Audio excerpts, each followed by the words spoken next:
Hello, readers of Every Word, and welcome to Every Word 365. I'm your host, Christina Madsen, and today we're reading Zechariah 7 through 8. Have you ever fasted? Not just skipped a meal, but an actual biblical fast.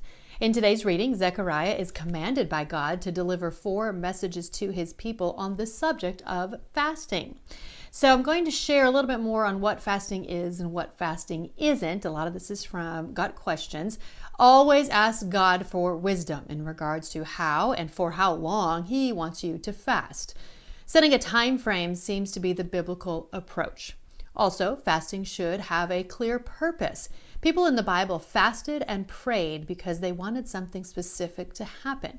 They either wanted God to change them, to change their circumstances, or to reveal something to them.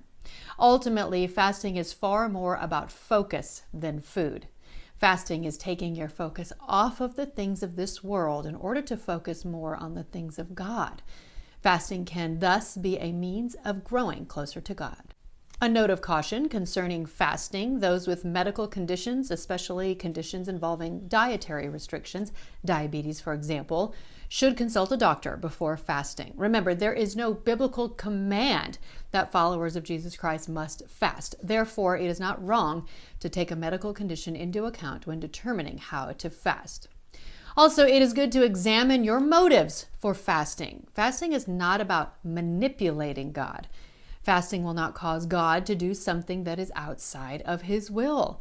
Fasting is about changing yourself to be in agreement with God's plan and to be prepared to carry out your role in his plan. When you are deciding how to fast, it is crucially important to remember what fasting is all about: changing yourself, not changing God or even trying to change God.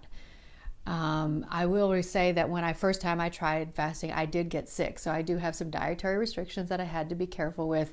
And so I do encourage you to look out for that. But it really is just about taking the focus off food, off of what your idols are. An idol is anything that keeps you away from God.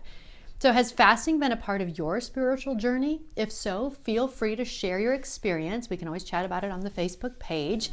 Tomorrow is Zechariah 9 through 11. Happy reading.